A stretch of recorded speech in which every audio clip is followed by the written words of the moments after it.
queridos, estamos quase lá. Questão 43, estamos nos aproximando aí do fim dessa maratona com o Enem de 2019. Temos aqui uma questão de um assunto que o Enem adora, mais um assunto que cai com frequência. Gêneros e tipos textuais. Vamos ver o que essa questão quer de nós. Nós temos aqui... Vamos ler o texto.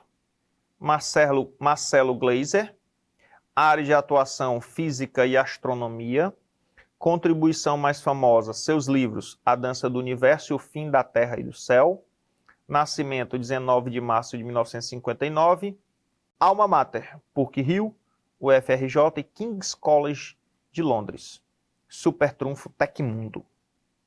Olha que interessante. É muito provável que vocês, ou alguns de vocês, não vou generalizar, reconheçam esse formato de texto mais facilmente do que eu. Eu nunca me atraí muito por jogos, nem de videogame, nem de RPG. Meu negócio, durante a infância e adolescência, era ler, principalmente, e jogar futebol. E assistir a filmes. Então, nunca fui muito de jogar futebol. Não fazia questão de ter videogame em casa, meus familiares, meus primos, meus amigos iam para a locadora, passavam horas na locadora e eu não ia. Meus amigos, na época da escola, antes dessa popularização da internet e jogos virtuais cada vez mais modernos, jogavam RPG. E no jogo de RPG nós temos as cartas, né? Eu não sou especialista no assunto, então estou resgatando aqui da memória do que eu vi os meus amigos jogarem. Num jogo de RPG você tem uma carta e essas cartas trazem os personagens, né? Tem um mago, tem um guerreiro, tem a bruxa, sei lá. E na carta de apresentação do personagem, você tem as características do personagem, os poderes do personagem, as fraquezas do personagem. Não é isso? Eu estou falando besteira. Então, aqui, o Marcelo Gleiser me foi apresentado através de um formato de carta de jogo. O texto tem o formato de uma carta de jogo e apresenta dados a respeito de Marcelo Gleiser, premiado pesquisador brasileiro da atualidade. Essa apresentação subverte, e aqui é a chave para a resposta, um gênero textual ao vincular áreas distintas do conhecimento, evidenciar a formação acadêmica do pesquisador, relacionar o universo lúdico a informações biográficas, especificar as contribuições mais conhecidas do pesquisador ou destacar o nome do pesquisador e sua imagem no início do texto. Veja, o texto faz isso que está no item E. Mas é por destacar o nome do pesquisador e a sua imagem no início do texto que ele subverte um gênero textual? Não. Já expliquei isso aqui e toda vida que aparecer uma circunstância dessa eu vou falar novamente. O item pode estar correto em relação a algum aspecto do texto. Mas não é o item que você vai marcar porque não é o item que responde ao enunciado. De novo, questão do Enem tem um enunciado especial. Ele inicia um raciocínio, esse raciocínio é interrompido e o item correto não basta corresponder ao texto ou ao tema do texto, tem que completar esse raciocínio. Então, por que esse texto subverte um gênero textual? Veja, ele está apresentando dados a respeito do Marcelo Gleiser.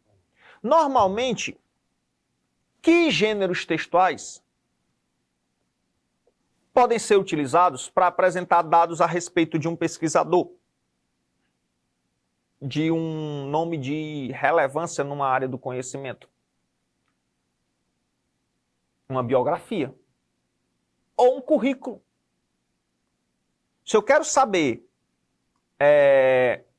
informações sobre a carreira de um pesquisador, a carreira acadêmica de um intelectual, eu vou à plataforma do currículo Lattes.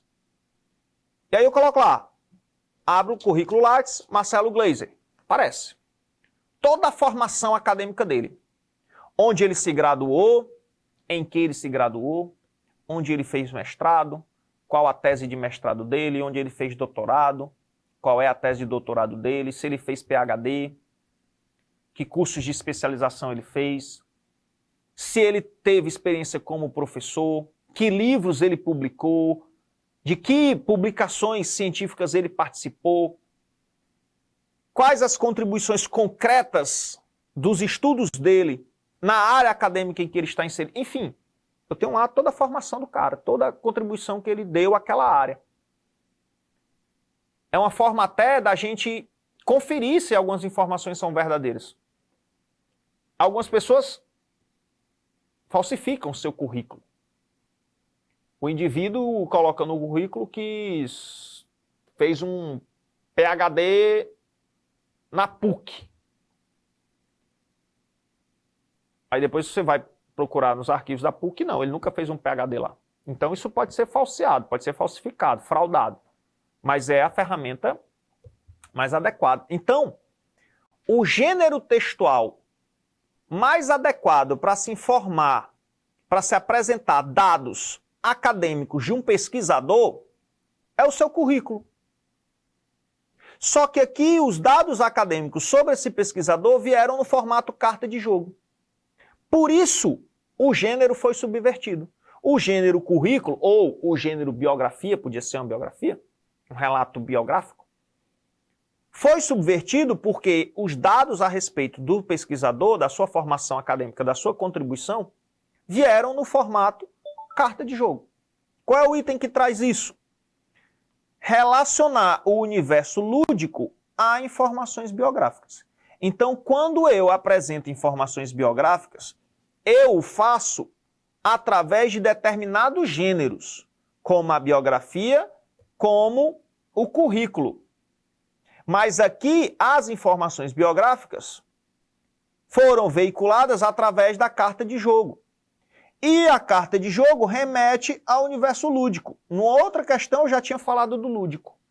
Numa questão em que eu falei sobre o esporte.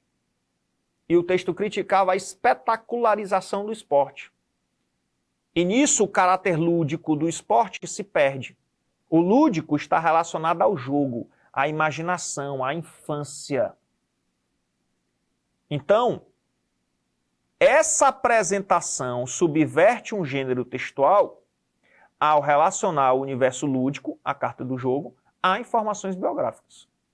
Por isso, o item C de coisa é a resposta. Eu posso dizer, de certa forma, que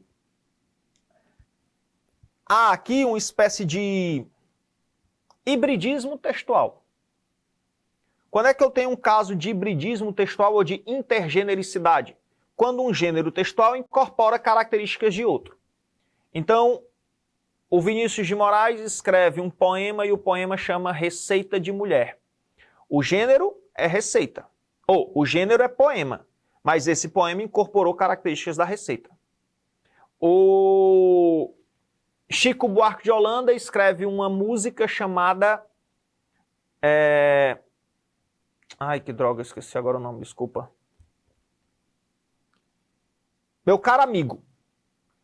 O gênero é meu caro amigo. Mas no... O gênero é meu caro amigo. O gênero é canção, letra de música. Mas na letra de música ele incorpora características do gênero carta pessoal. Então, na música do Chico Buarque de Holanda, meu caro amigo, depois você vai escutar aí em alguma plataforma, o Chico Buarque incorpora características da carta pessoal.